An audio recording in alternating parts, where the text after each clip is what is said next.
Hi there, I'm Katy Rose and welcome to the Rooted Reinvention, a podcast exploring the real-world journey of reinventing who we are without burning out or burning our whole life down. I teach people how to make lasting change by melding my Masters in Neuroscience and my Cognitive Therapy qualification with common self-help tools, spiritual concepts, and my personal experience. Because being yourself doesn't need to feel so damn hard. To get more information on podcast episodes, please visit rootedreinvention.com/podcast. Just been talking for nearly 5 minutes without the microphone plugged in. So happy February, everyone.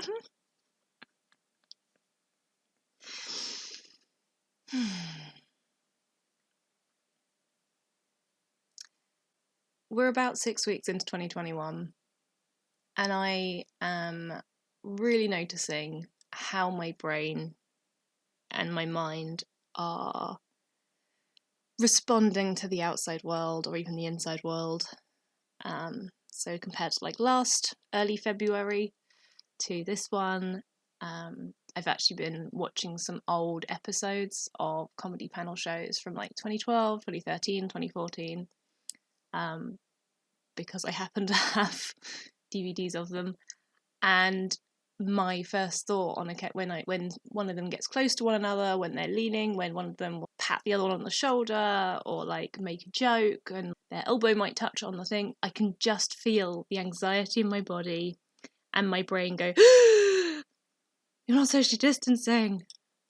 That's not safe," for example. And I think it's really important to realise and recognise and remember that we have been affected by this year. So even when this is all over, our brains have rewired slightly, our minds and the way that we perceive things and the things that are being highlighted subconsciously or consciously have changed. And I think it's important just to remember that. And that we're all going to be in that kind of boat, but we might all have slightly different things that we are focusing on. So I know that some people have become hyper aware of when they see someone out and about with their mask over their mouth but below their nose, which is pretty much pointless, but never mind. Or noticing when someone else is in front of them and hasn't used the hand sanitizer in front of them. So some people are getting very aware of cleanliness and hygiene and germ awareness, whereas for me it's that distance that I'm noticing in all of the TV shows that I'm watching, in wondering, if I do look outside or I have to go to get some milk or something, it is that sense of you're not keeping your distance. And I know that there's always been kind of, the British people are seen as we queue, we keep personal space, we're quite specific in this is how you queue and this is the order you do it and this is how far apart you stand. I don't think, it's really hard to consider myself in that and whether I do or don't do that because I have very little to compare it to, but I don't think I've ever been particularly bothered by the personal space stuff before, and now I am, and that is a result of all of the messages my brain has had around keeping 2 meters, mixed with some experience of people sneezing in front of me during the coronavirus pandemic and wanting to expand that space slightly. So I think it's just important to remember that whatever happens this year in terms of general life, it's okay and it's normal and you're not alone in having been affected and in the way that you feel and think about things being different. So now that we're 6 weeks in, I've started to build up a bit of a kind of routine for myself. For those who don't know, I actually started a new day job in the middle of January. So I'm now kind of in my fourth, fifth week into that role. which is majoritively from home as we are still in lockdown at this point.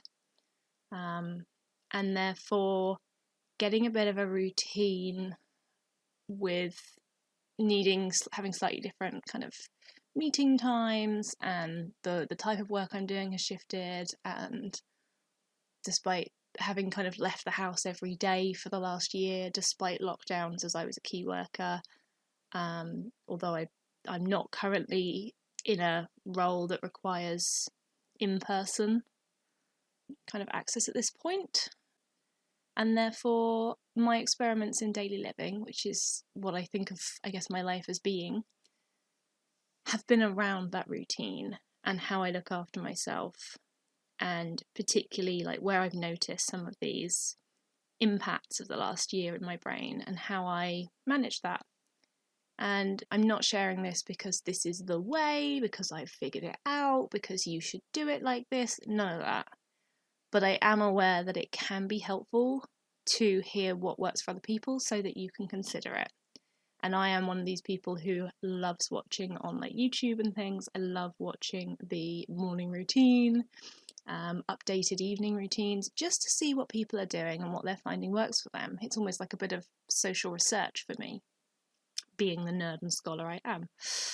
So the last I want to say 8 weeks or so, I started this around mid-January, I've been doing a bit of a different morning routine and then kind of throwing a few things in middle of the day that have just helped me to remember who I am, to ground in where I'm at, to not feel entirely enclosed in these four walls. And I thought that it might be fun to share them with you. So the first thing I've been doing is I've been trying to do some form of handwritten journaling every day. And this might be one line. So when I say journaling every morning, I am not talking about the morning pages, 3 pages, stream of consciousness, get it all out of your head, write for this amount of time or this amount of space. But, it's the 12th of February and is there anything on my mind? And if there isn't anything on my mind, then I just write how well I slept. And it's just my way of starting the day with a bit of reflection to kind of get my brain in that sense of, we're on a day, how did you sleep? I'm actually feeling quite tired. Okay, well now I know that I'm feeling tired and I've said it out loud in my journal. Is there anything I want to change about what I'm doing first thing? The second thing I've been doing is starting with a decaffeinated drink. So I'm aware that some people swear by having like a glass of water or lemon water or celery juice or a smoothie as their kind of first drink of the day to wake them up. I don't quite go that far. I tend to have a decaffeinated herbal tea because it kind of wakes me up. It gives me that sense of, yes, I'm having my hot drink first thing, but I'm not filling my body with caffeine immediately upon waking. And I am aware, certainly the last time I looked it up, the studies show that actually having caffeine later on into your morning, so letting your body wake up naturally and get to its own level of energy and then having caffeine for that boost is actually better for you in terms of productivity. I don't currently have the information to cite that. It was a good year or two ago that I looked that up, but that was what I last heard. So that's kind of where I'm going with that. But just having tried it for myself, it works better for me. So having a decaf drink and then, around 9:30, starting on a normal green tea, which has caffeine in it. The third thing I've been doing is some form of stretching. So across January, I tried to do daily yoga. That was really interesting because I actually extended it. So I was going to do 21 days and then I was like, I can do 30. And then at like 24, I was like, I'm done. And just stopped. It wasn't working for me. If anything, I was kind of pushing through pain. And after the second day of that was like, no, this isn't just a one-off. I wasn't just having a bad day. Like, this is not helping me. And therefore, what I've been doing is 2 or 3 times a week, trying to do like a sitting down yoga practice, which is mostly just stretching out your arms and neck. And that has been helpful. But I think when I first get out of bed, it's kind of like touching the floor, touching my toes. And then when I come to sit down at my desk ready for my day job, kind of giving myself, I don't know how to quite explain it, but kind of pulling my left arm out to my left side and then like always drawing a half circle around myself so that it crosses my shoulders. So I'm basically sticking my left arm out to my right side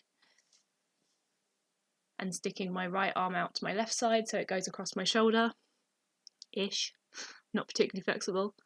But those kind of things, and kind of rolling my neck probably once every 90 minutes, just for 30 seconds.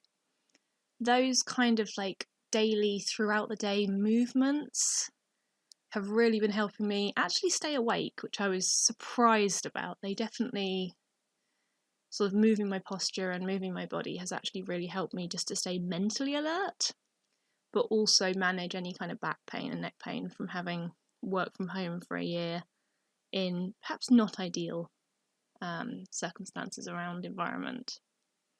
Fourthly, I forget what number we're on.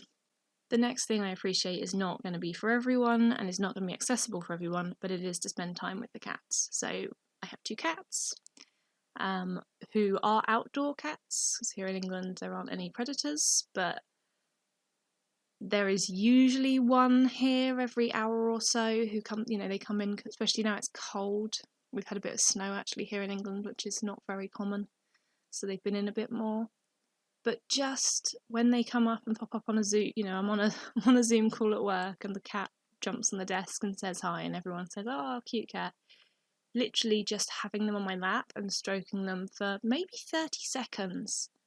And I've maybe been doing that twice a day, or going to find them, so going to maybe call them in, going to check their food bowl, and just giving them a stroke for 30 seconds has some almost tactile impact. So that kind of tactile stimulation where stroking something, it's soft, it's purring, it seems happy to see me, it kind of, I kind of presume oxytocin is the hormone that it would release in terms of we have a bond, despite the fact that they're cats and I'm human.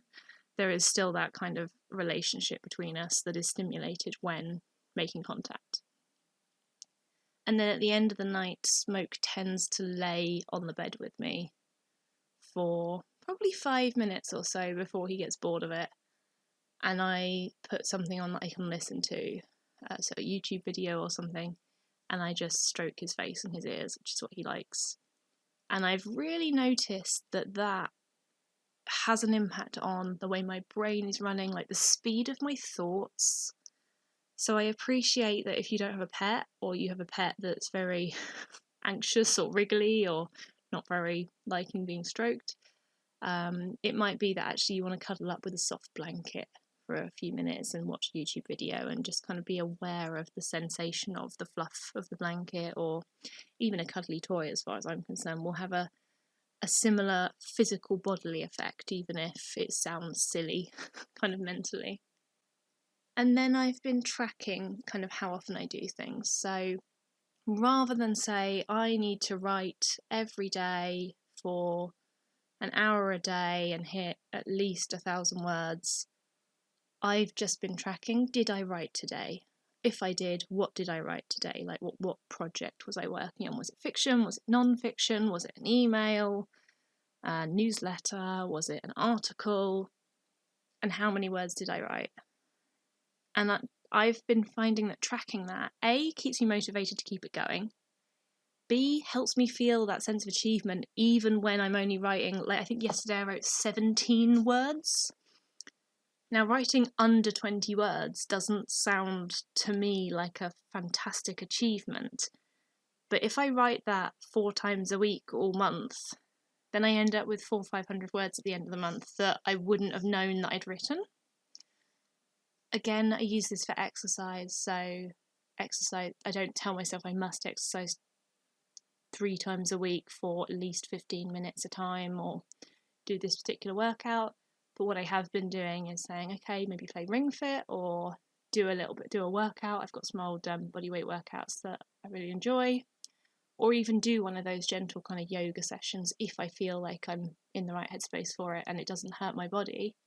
And then just tracking when I do it. How often am I doing that? So not making myself do it X times a week, but actually in just kind of following my gut and paying attention to what my body needs and what's going to be helpful for me, and seeing how many times I did it last week when I had a good week, or the week before when I didn't have a good week. Kind of looking for those patterns, again, in itself can be a bit of a motivation, a bit of a way of almost reviewing those goals of what's working for you and what isn't. And then I think the final thing that I've been kind of aware of in terms of routine and my sort of experiments in daily living have been stopping caffeine at 5 p.m. This is something that I have not been 100% brilliant at, even in the last few weeks, but I've definitely been experimenting on, does this make a difference? Is 5 p.m. the correct cutoff time for me to move to decaf so that I can get to sleep without feeling restless? So when I go to bed, often my feet just feel like they need to move. I don't know if it's restless legs or what it is, but I just feel like I want to move. Particularly my fingers and toes just feel like, in fact, even talking about it, I'm actually moving my hands and feet. But just kind of, I find myself laying in bed, I'm feeling calm, I'm feeling tired, and then I feel like this kind of restlessness in my feet, or perhaps it's too cold, or perhaps I just feel like I need to move or wriggle or kind of get some energy out that I didn't know was there. And I have linked that to the amount of caffeine I drink in the later part of the day.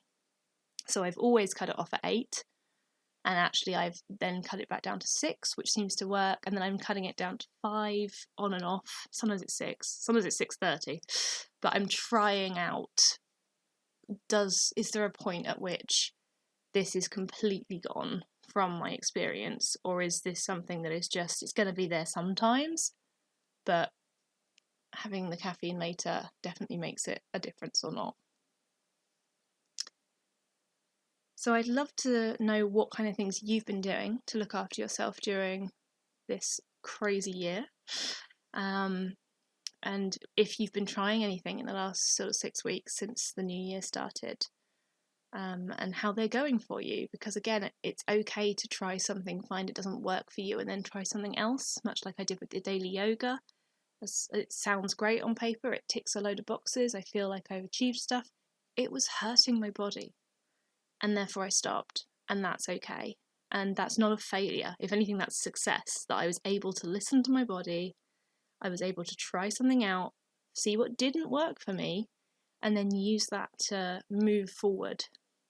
And as I say, now I've got a few very gentle yoga things that I'm doing a couple of times a week just to try and get that kind of yoga practice in without causing any pain or damaging anything. So thank you so much for listening. If you'd like to share kind of what you've been up to, or if you have questions about how to maybe implement some of these things, please do head over to the show notes and leave a comment, or you can always send me an email. I love to hear about your journey and how you are doing, and sort of if there's anything that you're finding particularly useful in these, then I'd love that feedback too. As always, I hope that you are all safe and well, and I will speak to you again next week. Bye. Thanks for listening, and as always, you can find out more at rootedreinvention.com. Take care, remember you are more capable than you often realise, and I'll see you next time. Bye.